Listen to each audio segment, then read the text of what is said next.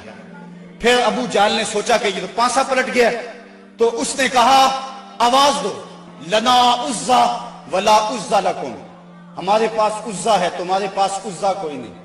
تو حضور نے فرمایا تم بھی اونچی جگہ پہ چڑھ جاؤ، اپنے غلاموں کو فرمایا، اور جب وہ کہتے ہیں لنا عزا ولا عزا لکم، اور تم جواب کے اندر کہو اللہ مولانا ولا مولا لکم، اللہ ہمارا مولا ہے تمہارا مولا ہی کوئی نہیں ہے۔ فرمایا یہ آواز دو، اب یہ آواز دی جا رہی، کیسا منظر ہے بدر کا، اللہ اکبر، حق اور باطل ٹکرا رہے ہیں۔ اللہ نے بھی اس دن کو یوم فرقان کہہ کے پکارا، حق اور باطل ٹکرا رہے ہیں۔ حضرت عبد الرحمن بن عوف رضی اللہ تعالیٰ عنہ فرماتے ہیں، عشرہ مبشرہ میں سے فرماتے ہیں میں کھڑا تھا کہ دو لڑکے آ گئے، نو عمر، کہنے لگے چچا ابو جہل کو جانتے ہیں؟ میں نے کہا بیٹا تم نے کیا کرنا ہے؟ کہنے لگے ہم نے قسم کھائی ہے یا مر جائیں گے یا ماریں گے، کیونکہ سنا ہے وہ حضور کو گالیاں دیتا ہے۔ میں نے کہا اس کے گرد تو بہت بڑا دستہ ہے ایک فوج کا۔ وہ کہنے لگے یہ دستہ اسرائیل کا راستہ نہیں روک سکتا۔ کہتے میں نے اشارہ کیا وہ ابو جہل ہے۔ کہتے ابھی میری انگلی اٹھی تھی، میں نے دیکھا شہبازوں کی طرح جھپٹ کے وہ ابو جہل کے اوپر ٹوٹ پڑے، لڑتے لڑتے ایک کا بازو کٹ گیا، لیکن اس کا چمڑا جو تھا وہ اڑا رہا، جس کی وجہ سے لڑتے لڑتے رکاوٹ ہوتی تھی۔ اس نے اپنے ہاتھ کو پاؤں تلے رکھ کے توڑ کے پھینک دیا۔ جو جہاد کے راستے کے اندر رکاوٹ بنتا ہے وہ اپنا بازو بھی ہو تو اس کو ہٹا دیں گے راستے سے۔ ابو جہل کی ٹانگیں کاٹی اور پھر دوڑے دوڑے حضور کے پاس آئے، ننھی ننھی تلواریں، چھوٹے چھوٹے بچے، معاذ اور محبس افرا کے بیٹے، یہ دونوں حضور کے پاس آئے اور کہنے لگے حضور، ایک نے کہا حضور ہم نے ابو جہل کو قتل کیا ہے، دوسرا کہنے لگا نہیں نہیں حضور میں نے قتل کیا ہے۔ یہ آپس کے اندر میٹھی لڑائی لڑنے لگے۔ حضور فرمانے لگے تم نے تلواروں کو دھویا تو نہیں ابھی؟ کہا نہیں حضور۔ فرمایا لاؤ اپنی تلواریں۔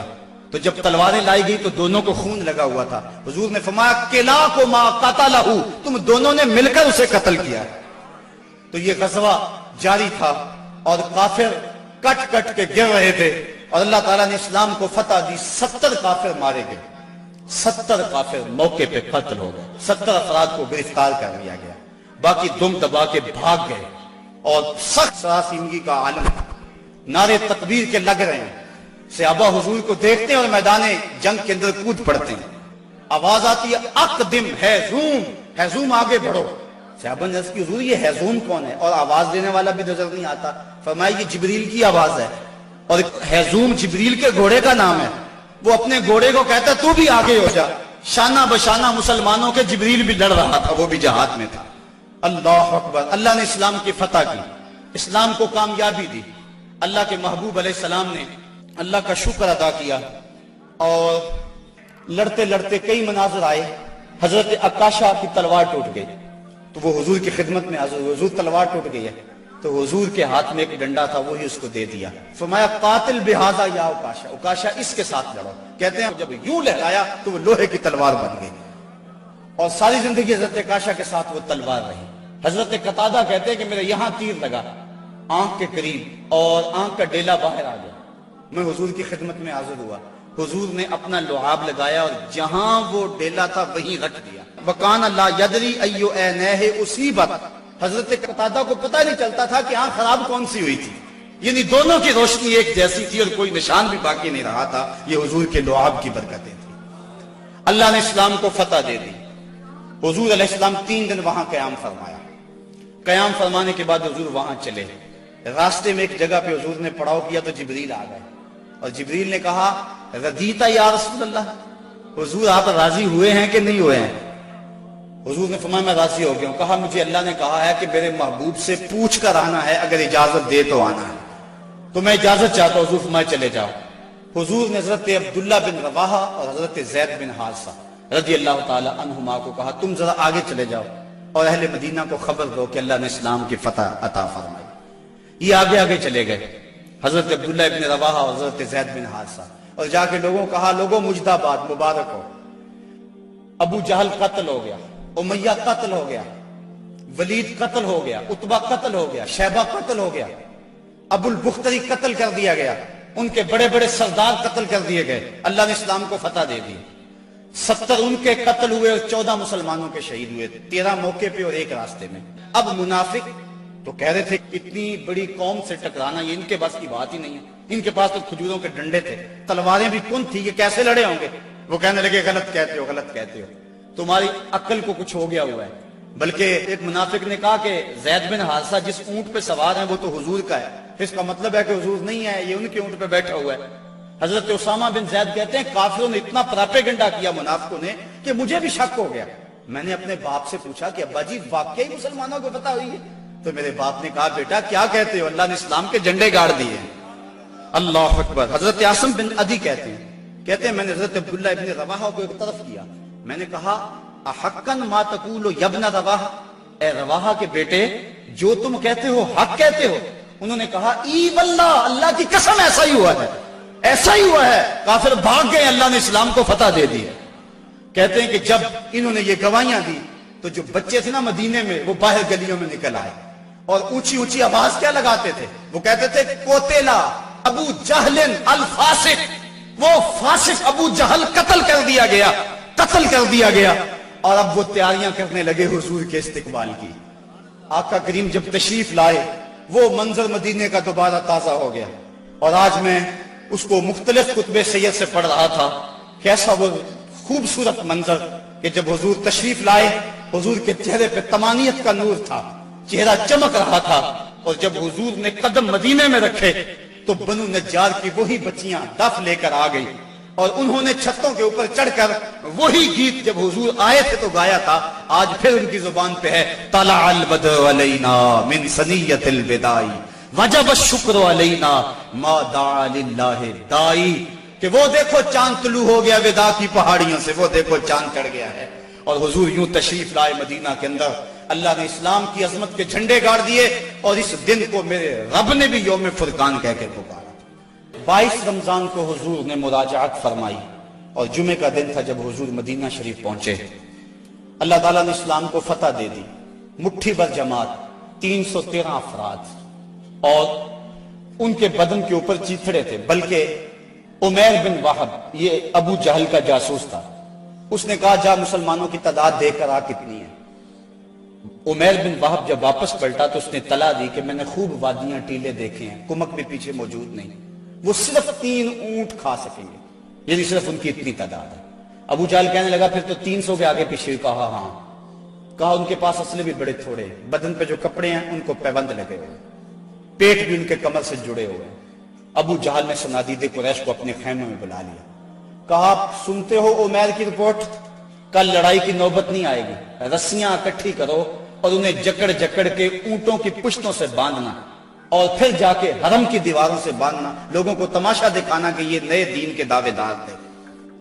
جب صنادید قریش کو بلا کر یہ رعونت بری بات ابو جہل نے کہی تو عمیر جو مسلمانوں کو دے کر آیا تھا اس نے جو جملہ کہا وہ سنیے۔ اس نے کہا وَلَٰكِنْ رَأَيْتُ يَا مَعْشَرَ قُرَيْشٍ الْبَلَايَا تَحْمِلُ الْمَنَايَا، اے قریش کے سردارو تکبر میں نہ آؤ، میں نے اپنی ان آنکھوں سے دیکھا ہے کہ یثرب کی اونٹنیاں اپنی پشتوں پہ نری موتیں اٹھا کے لے آئی، اور تم کہتے ہو رسیاں اکٹھی کرو، میرا مشورہ مانگتے ہو تو رات کی تاریکی میں بھاگ سکتے ہو تو بھاگ جاؤ، اس قوم سے لڑنا تمہارے بس کا روگ نہیں ہے جو مرنے کے لیے آئی ہے۔ اور میں نے زخمی سانپوں کی طرح انہیں پیچ و تاب کھاتے ہوئے دیکھا ہے، واللہ